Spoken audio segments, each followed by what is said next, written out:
die Weihnachtsgeschichte.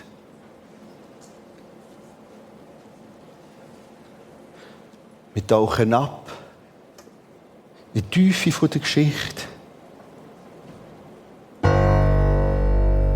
und hören auf die Bibeltexte.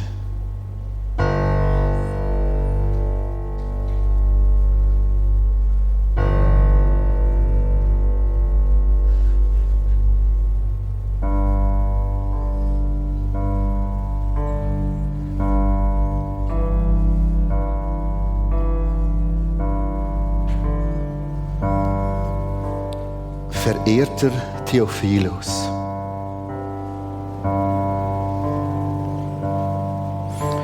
viele haben schon über die Ereignisse geschrieben, die bei uns geschehen sind.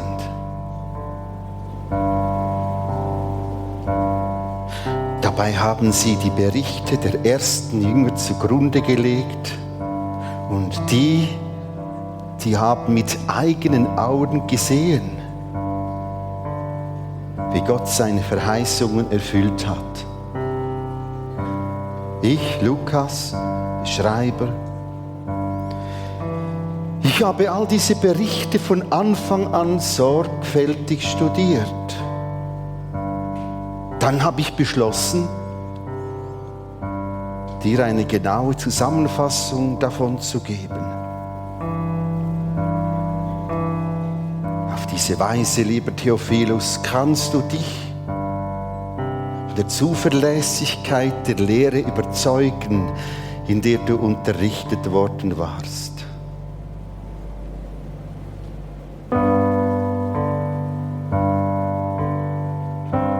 Dies ist das Verzeichnis der Vorfahren von Jesus Christus, einem Nachkommen des Königs David und Abrahams. Abraham, er war der Vater von Isaak. Und ihm, dem Abraham, folgten Jakob, dann Juda, Perez, Serach, Hezron, Ram. Dann folgten Aminadab, Nachschon, Salmon, Boas, Obad und dann Isai.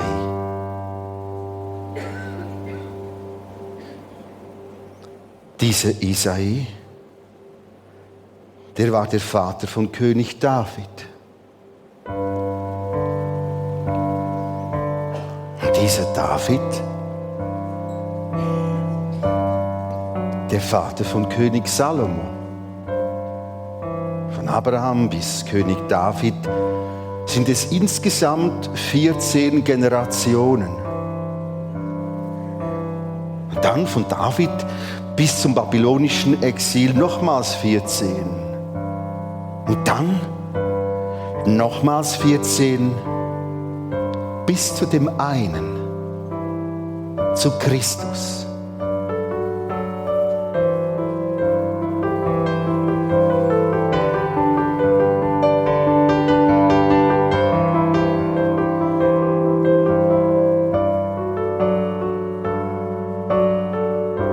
Und da, genau da sandte Gott den Engel Gabriel nach Nazareth, in eine Stadt in Galiläa, zu einem Mädchen, das noch Jungfrau war. Sie hieß Maria. Sie war mit einem Mann namens Josef verlobt, seinem Nachfahren von David.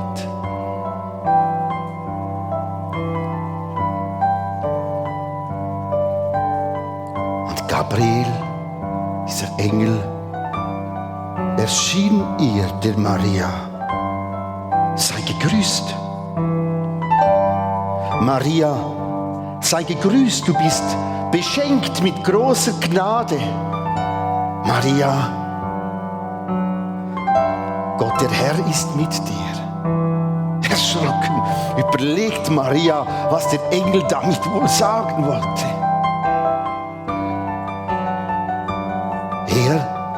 Der Engel Gabriel erklärt dir: Maria, keine Angst, keine Angst. Denn du, Maria, du hast Gnade bei Gott gefunden. Maria, du wirst schwanger werden, einen Sohn zur Welt bringen und den sollst du Jesus nennen.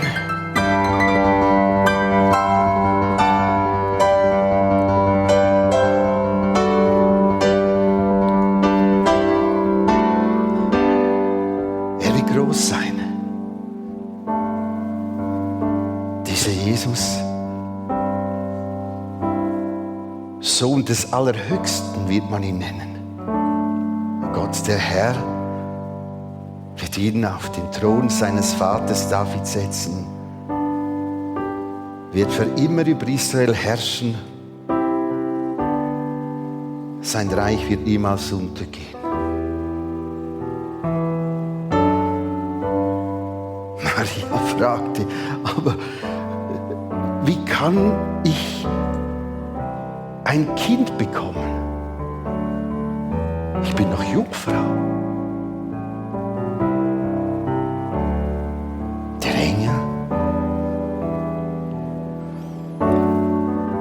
Der Engel antwortete, nun, der Heilige Geist wird über dich kommen. Die Macht des Allerhöchsten wird dich überschatten. Und deshalb wird das Kind, das du gebären wirst, heilig. Er wird Sohn Gottes genannt werden. Sieh doch, deine Verwandte Elisabeth ist in ihrem hohen Alter auch noch schwanger geworden. Die Leute, die haben immer gesagt, sie sei unfruchtbar. Und nun ist sie bereits im 6. Monat schwanger. Maria, hör gut zu. Bei Gott ist nichts unmöglich. Nichts.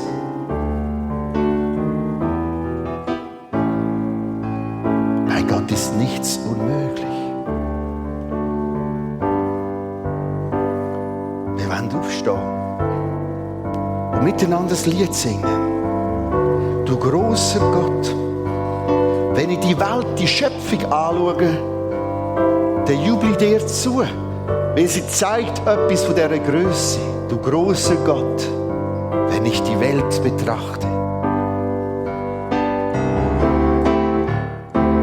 Du großer Gott, wenn ich die Welt betrachte, die du geschaffen durch dein Allmachtswort. Wenn ich auf alle jene Wesen achte, die du regierst und nährest fort und fort, dann jauchzt mein Herz dir, großer Herrscher, zu. Wie groß bist du, wie groß bist du, dann jauchzt mein Herz dir, großer Herrscher, zu. Wie groß bist du, wie groß bist du.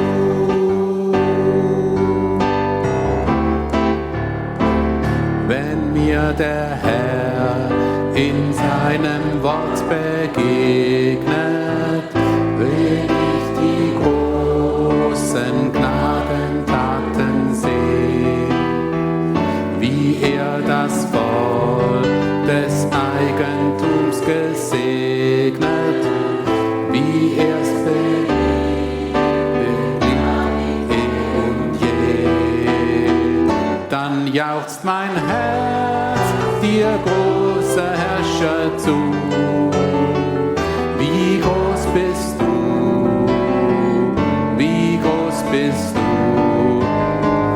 dann jauchzt mein Herz dir, großer Herrscher, zu. Wie groß bist du, wie groß bist du.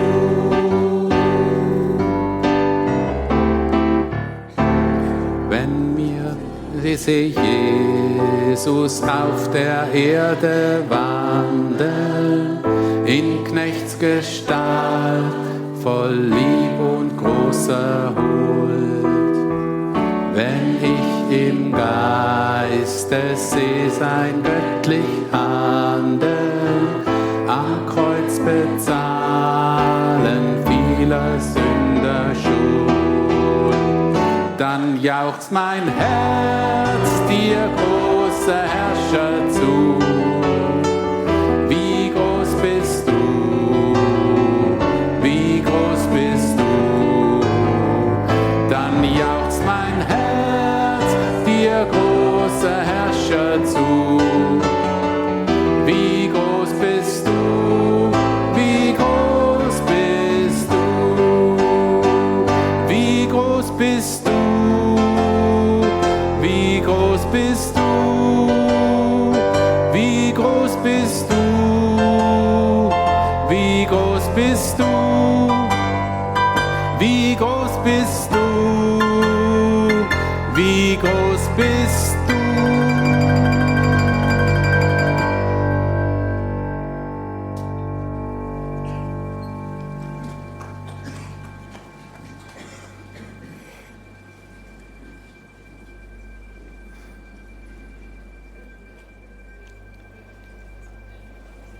Denn bei Gott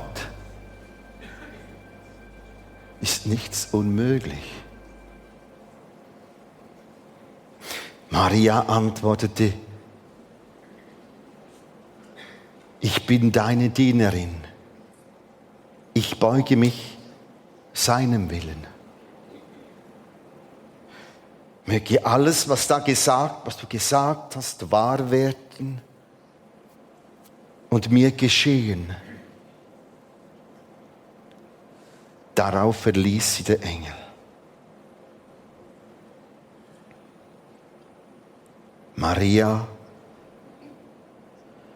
war mit Josef verlobt, aber noch vor ihrer Hochzeit wurde sie, die noch Jungfrau war, schwanger durch den Heiligen Geist. Und Josef, der Verlobte, er war ein aufrechter Mann, um sie nicht der öffentlichen Schande preiszugeben, beschloss er, die Verlobung in der Stille zu lösen. Und während er noch darüber nachdachte, erschien ihm im Traum ein Engel Gottes. Josef,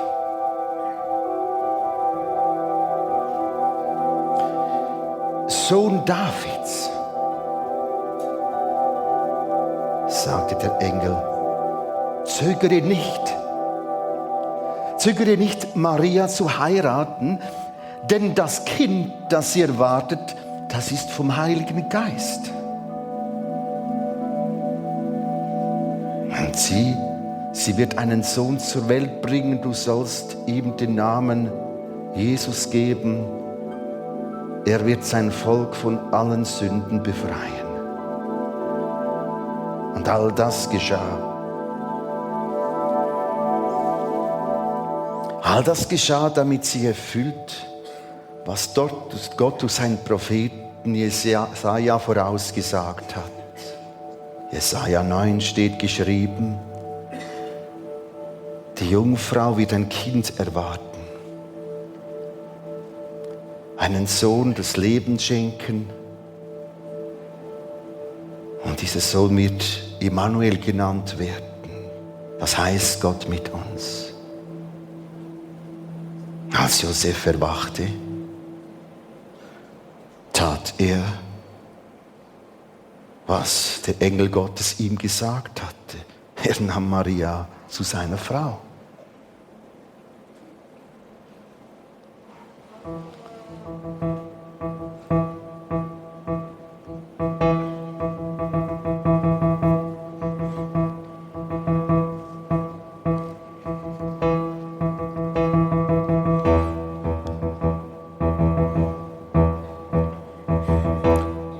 Exakt zu jener Zeit ordnete der römische Kaiser Augustus eine Volkszählung im ganzen römischen Reich an. Es war die erste Volkszählung. Sie wurde durchgeführt, als Quirinius Statthalter von Syrien war.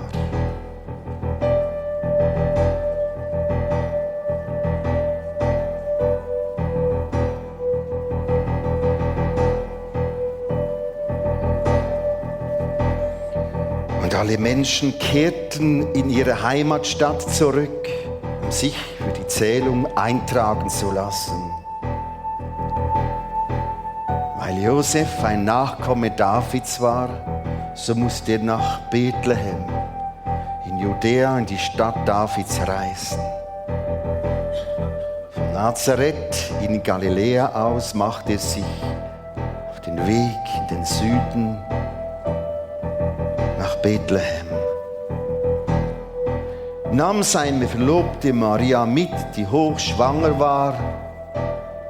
Und als sie in Bethlehem waren, genau da kam die Zeit der Geburt. Maria, sie gebar ihr erstes Kind, einen Sohn, wickelte ihn in Windeln, legte ihn in eine Futterkrippe, denn im Gasthaus, da war kein Platz mehr.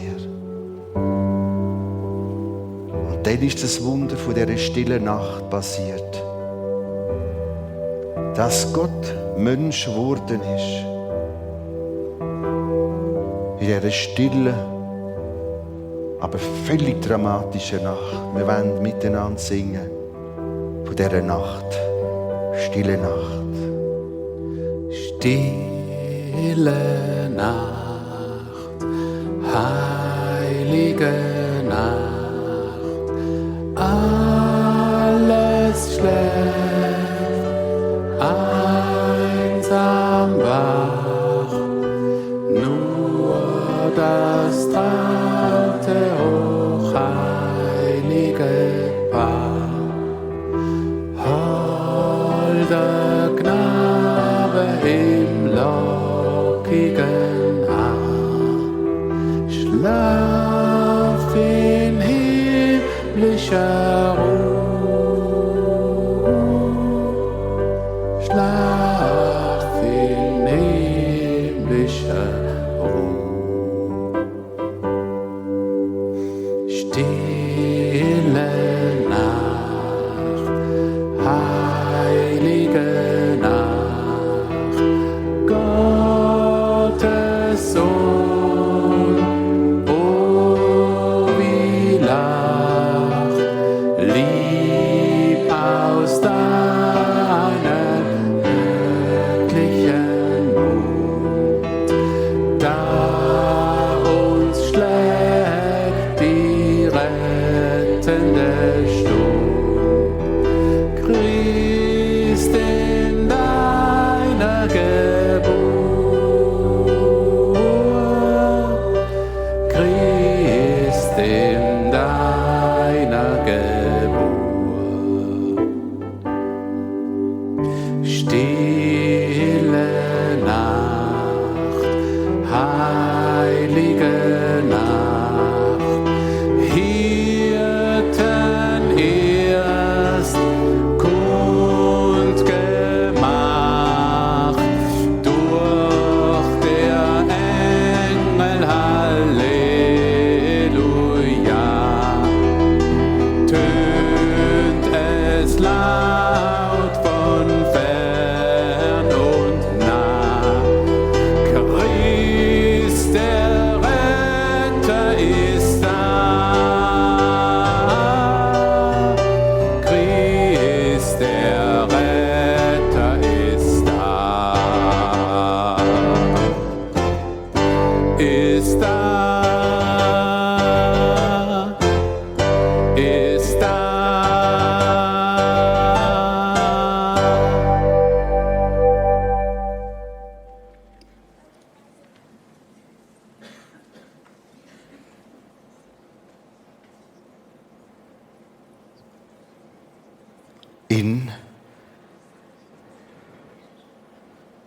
In jener Nacht hatten ein paar Hirten auf den Feldern vor dem Dorf ihr Lager aufgeschlagen.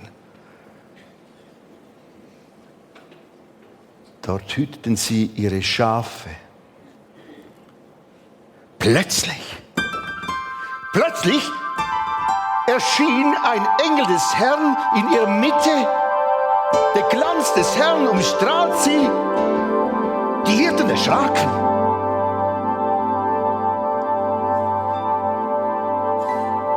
Der Engel beruhigte sie.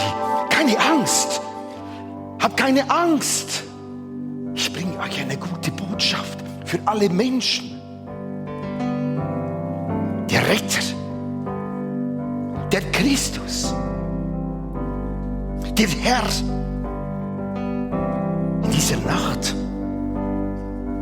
der Retter, der Christus, der Herr in dieser Nacht in Bethlehem, in der Stadt Davids, geboren. Und daran könnt ihr ihn erkennen. Ihr werdet ein Kind finden, in Windeln gewickelt, in einer Futterkrippe liegend.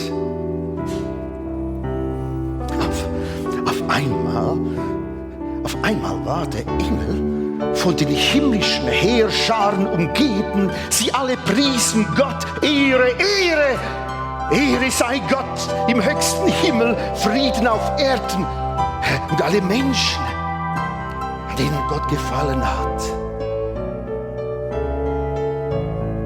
Wir werden es miteinander singen. Ehre sei Gott in der Höhe.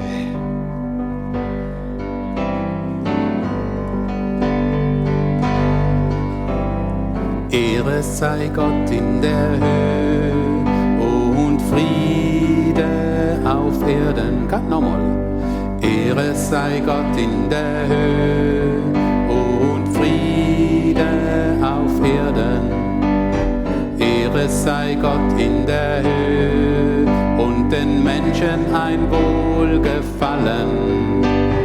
Ehre sei Gott in der Höhe und den Menschen ein Wohlgefallen. Von Anfang an. Ehre sei Gott in der Höhe und Friede auf Erden. Ehre sei Gott in der Höhe und den Menschen ein Wohlgefallen. Ehre dem Vater, Ehre dem Sohn, Ehre dem Heiligen Geist. Nochmal. Ehre dem Vater, Ehre dem Sohn, Ehre dem Heiligen Geist. In Ewigkeit. Vor Anfang. Ehre sei Gott in der Höhe und Frieden auf Erden. Ehre sei Gott in der Höhe und den Menschen ein Wohlgefallen. Ehre dem Vater, Ehre dem Sohn, Ehre dem Heiligen Geist. Ehre dem Vater, Ehre dem Sohn, Ehre dem Heiligen Geist. In Ewigkeit. Ehre dir, Vater, Ehre dir, Vater, Ehre dir, Sohn, Ehre dir, Heiliger Geist. Ehre dir, Vater, Ehre dir, Sohn, ja und Ehre dir, Heiliger Geist. In Ewigkeit.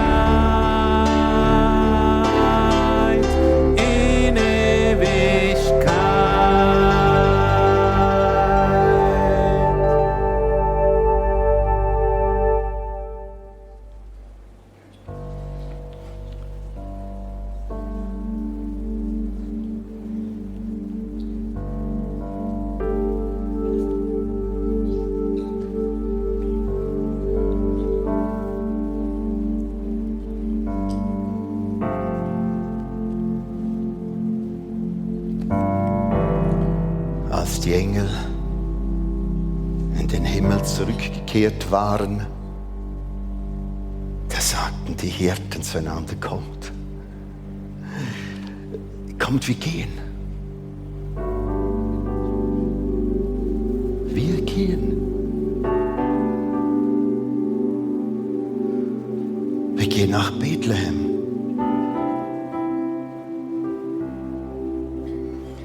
Kommt, wir wollen das Wunder, von dem Gott, der Herr, uns erzählt hat, mit eigenen Augen sehen.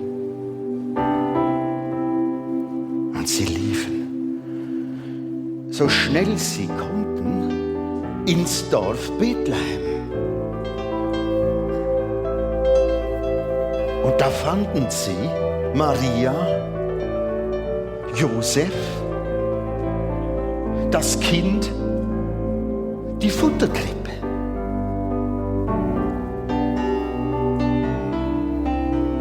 Da erzählten die Hirten allen, was geschehen war.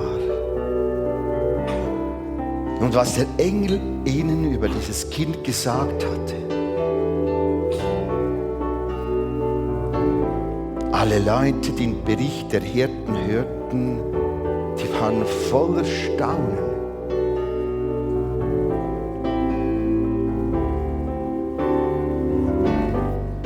Maria aber bewahrte all diese Dinge in ihrem Herzen.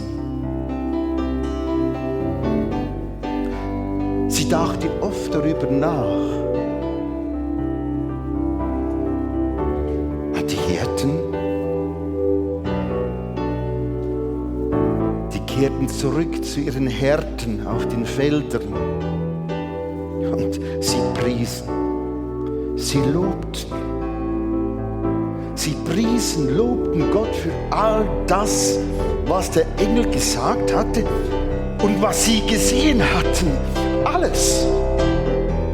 Einfach alles war genauso, wie es ihnen angekündigt worden war.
Merci dir, Halleluja. Alle Ehre Gott. Danke, René. Merci dir.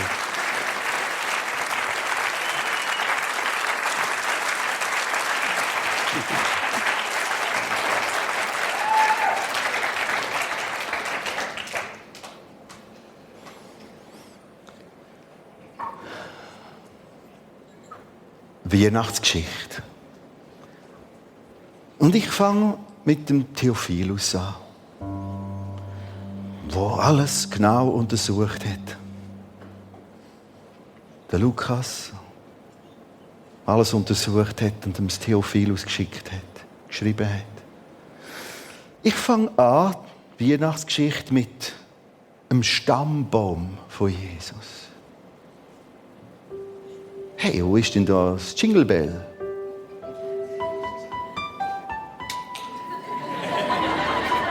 Das ist Improvisation. Jetzt mit in dieser Geschichte steht plötzlich als Kaiser Augustus.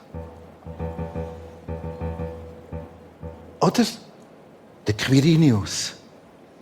Sei dann Statthalter. Ein bisschen gut, bring ein bisschen mehr Romantik.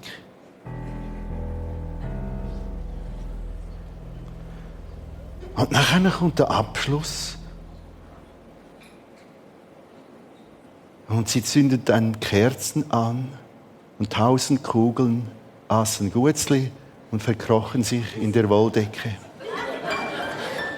Nein, das steht, es geschah genau so, wie man es ihnen gesagt hatte. Das heisst, Klammern von dieser Weihnachtszeit plus der Boden sind geschichtliche Tatsachen.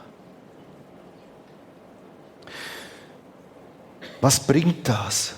Warum betonen wir das? Warum tun wir die Weihnachtsgeschichte mit dieser Klammer und dem Boden betonen? Schau, die Serie, die Gottesdienstserie, die wir angefangen haben, vor 2 Wochen, 3 Wochen, 2 Wochen, die heisst Weihnachten neu, entdecken, staunen, geniessen. Genau in dieser Reihenfolge. Ich möchte noch mal auf den Sprung helfen.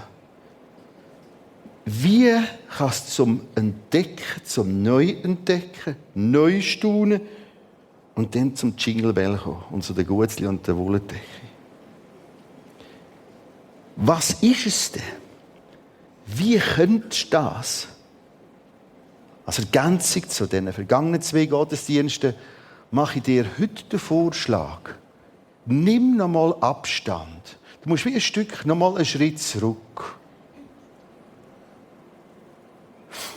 Da vorne sagt jemand, schreibt mir jemand, bei mir kommt keine Weihnachtsstimmung auf. Okay. Wegen dem und dem und dem.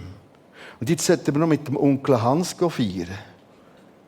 Und der weiss gar nicht, was wir feiern. Und Tante Lise ist sowieso eine Lise. Und wie soll das gehen? Und die 25 Enkelkinder, das ist sowieso zu laut. Achtung, Vorsicht, Achtung, mach einen Schritt zurück. Und dann merkst du plötzlich, das ist ja historische Tatsache. Und das ist ganz, ganz, ganz entscheidend. Der Blick, dass es nicht ein Geschichtli ist, sondern in der Tiefe der Geschichte hat Gott dich und mich besucht. In dem Stall von Bethlehem. Da sagt er, hallo Mensch. Hallo Mensch. Hallo Geschöpf. Ich versuche es nochmal. Ich komme nochmal in einer neuen Form dir entgegen. Baby, Stroh, Futterkrippe. Ganz noch, ganz simpel, ganz einfach. Weil es aber trotzdem göttlich ist, gehe ich den Weg über eine Jungfrau. Und so sagt Gott dir in der Geschichte, in der Tiefe der Geschichte, hallo Franz, hallo Lisette, hallo Erwin, hallo Monika. Ich liebe dich, ich mag dich. Ich winde mich nochmal in die Geschichte hinein, in das Bethlehem geschehen.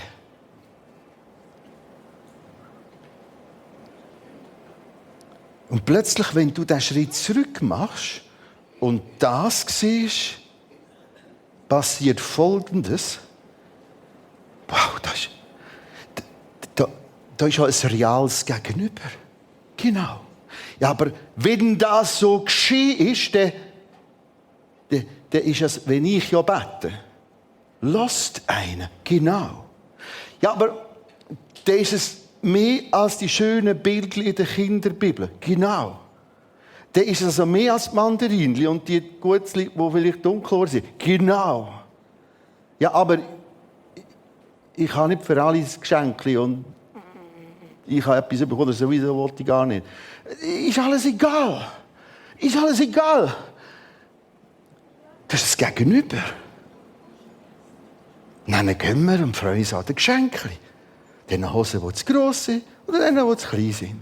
Das ist alles nicht mehr gleich relevant. Und freuen uns am Onkel Hans, der etwas gekauft hat, was wir gar nicht wünschen. Aber ein reales Gegenüber, ein Du, ein Mensch werden, ein Mensch geworden, Gott. Und so hat Weihnachten eine ganz neue Chance. Wir wollen heute nicht auseinandergehen, bis jedes, der will, diesen Schritt tun können. Das ist ein Entscheid. Lasst ihr nicht eine Weihnachtsstimmung machen, die vielleicht kommt und vielleicht nicht kommt. Gang einen Schritt zurück. Aha, das ist es. Schau, zurück zu diesen Texten zum Wort Gottes.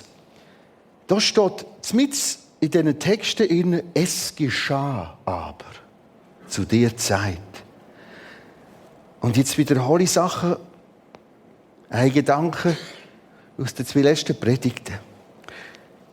Wenn der Glaube das so kann hören und nachkommt, der Glaube das über und er will, nämlich Tatsachen, Worte.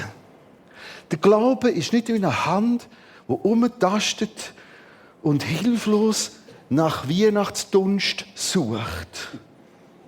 Je nachdem, wie der Onkel Hans Zweig ist oder nicht. Der Glaube ist eine Hand, die will haben, fest haben. Und jetzt gib ihm's. Gib ihm's. Gib ihm's heisst nicht schlag drauf, sondern gib ihm Futter. Lass zu. Indem, dass du einen Entscheid triffst. Okay, Schritt zurück. Und ich nehme jetzt das als Fingerzeig von oben wie die Herde. Es geschah genau so, wie man mir gesagt hat. Schau, Fakten sind im Alltag total relevant. Auch in dieser Weihnachtsgeschichte sind die Fakten ganz elementar. Die Fakten im Alltag entscheiden plötzlich, ob der Alltag irgendwie gelingt. Ich möchte das noch mit dem Gerd diskutieren. Du, als jemand, der blind durch den Alltag gehen muss, der aber sonst auch noch als Jurist arbeitet, wie spielen da Fakten mit? Auf jeden Fall spielen Fakten mit. Also im Alltag muss ich schon nur, dass ich arbeiten kann, mich darauf verlassen, auf meine Wegmarkierungspunkte, die ich mir gemerkt habe, zum Beispiel eine Trottoirkante. Und dann wird es sehr wichtig für die Orientierung, muss ich bei der 3. Trottoirkante links, geradeaus oder rechts.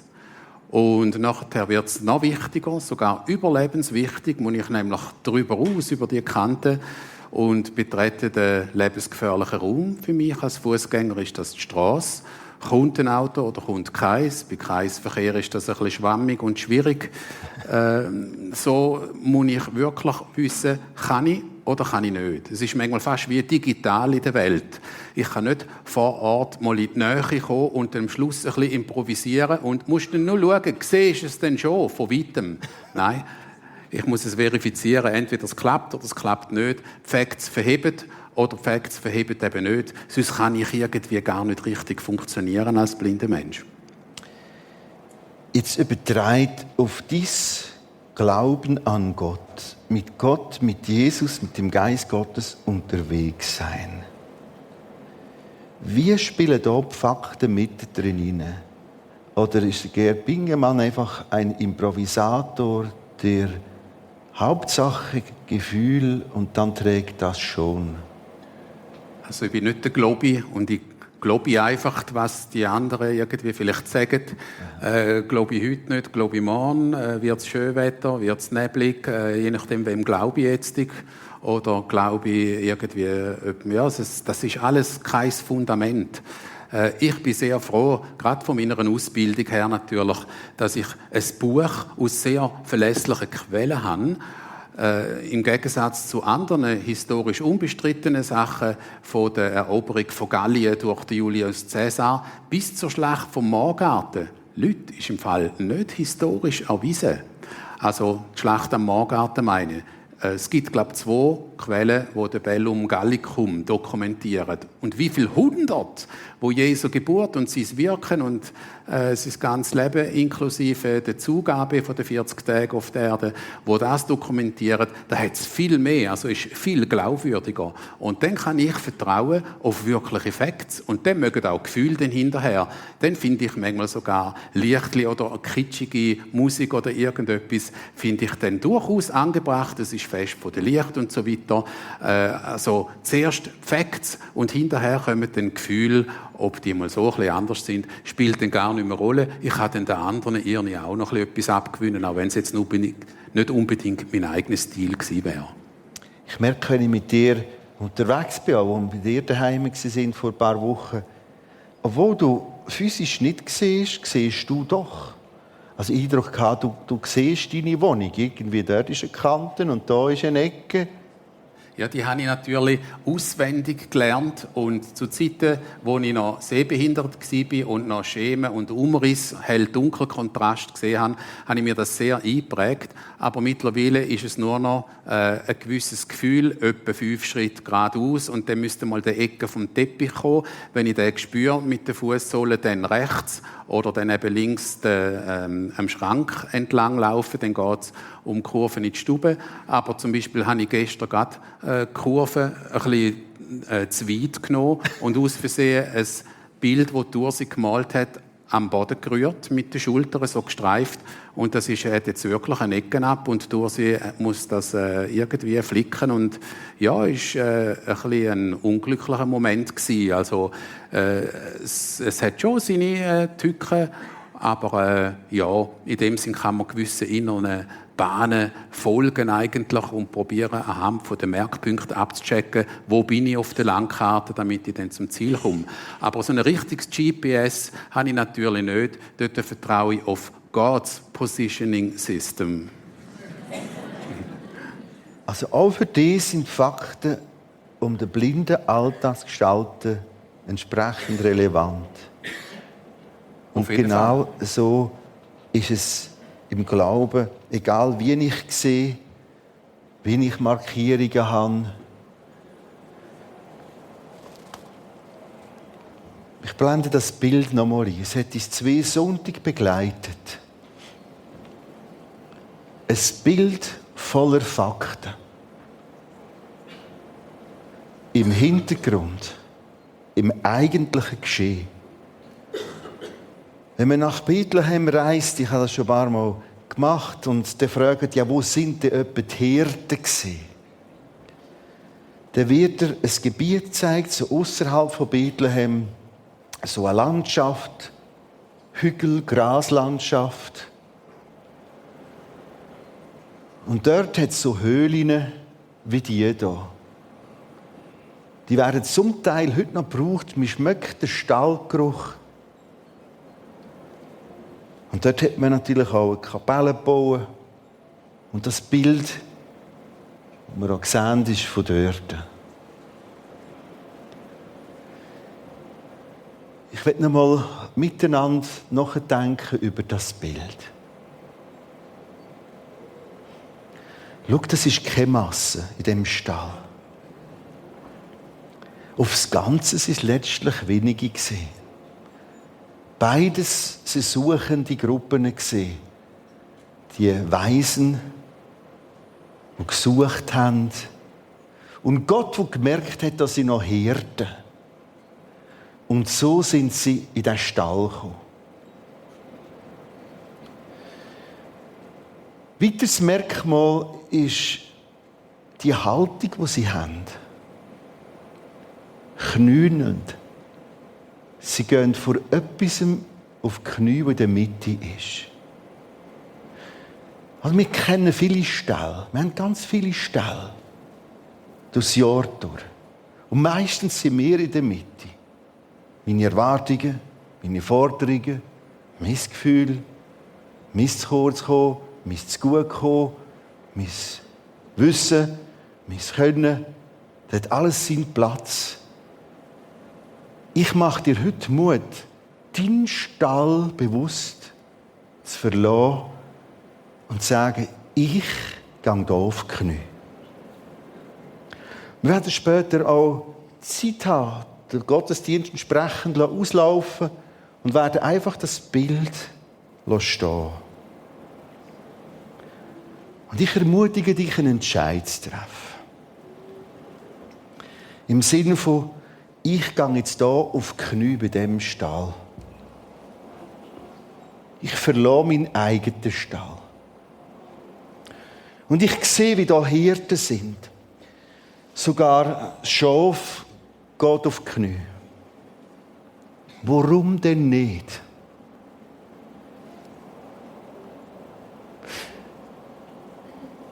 Gott hat hier innen uns besucht, in der Tiefe der Geschichte und sagt, hallo, ich bin jetzt bei dir, mit dir. Und dann merkst du plötzlich, hallo Ochs, ich auch Ochs, du auch da. Hallo Essel, ich manchmal auch Essel, du auch da.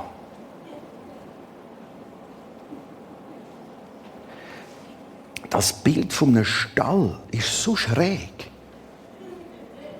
Das ist so demütigend.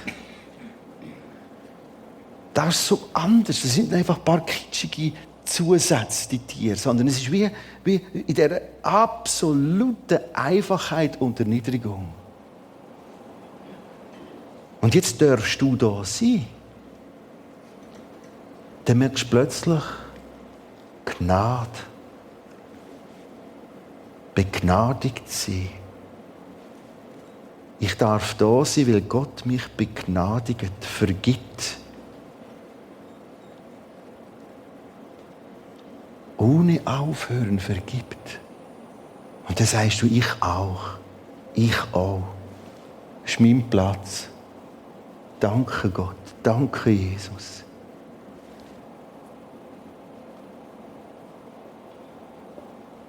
Und erst dann gehen wir in den heutigen Abend rein. Dann gehen wir auch zurück zu den Gutzli, zum Onkel Hans. Wolldecke.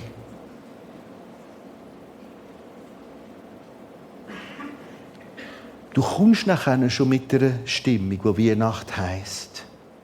Und regst dich nicht auf, dass sie heute um Mitternacht vielleicht nicht gekommen ist oder ein bisschen angeschlagen. Du weisst, in welchem Stall du daheim bist.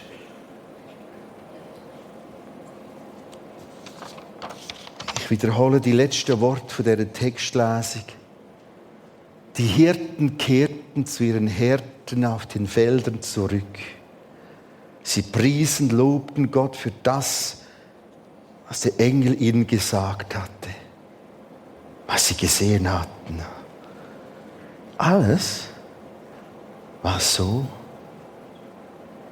wie es ihnen angekündigt worden war.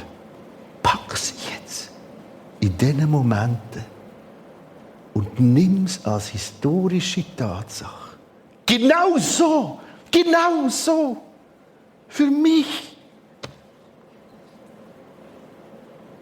Ich bete einen Moment. Genau so. Du siehst, wie viel Distanz, Kitsch, Krümpel zwischen verschiedenen Leuten. Zwischen dem, was genau so passiert ist, und dem Empfinden unserer Gesellschaft heute. Und das ist nicht recht. Das tut dein Leid. Ich bitte, dass du jetzt, in diesen Sekunden und Minuten, die Weihnachtsschalter einschaltest. Bei jedem berührst, jedes berührst, in dem sagt, ja, ich auch. Hier, da, auf die Knie. Bleib im Moment in der Stille. Red mit dir, führ dich. Nimm dich an der Hand. Gib dir selber Befehl, wo es jetzt durchgeht, was dran ist.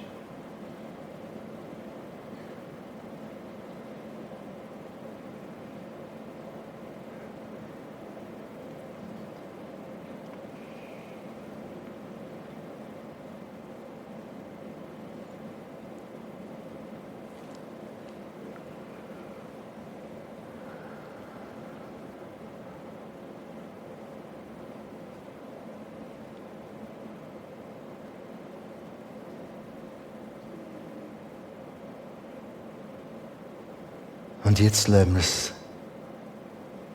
eine fröhliche Weihnacht werden.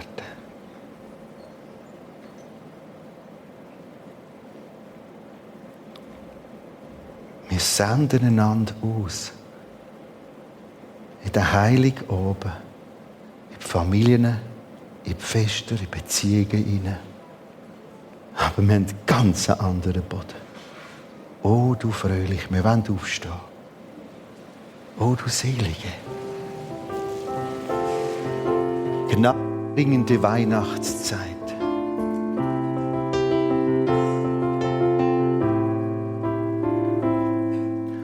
O du Fröhliche, o du Selige,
Jesus.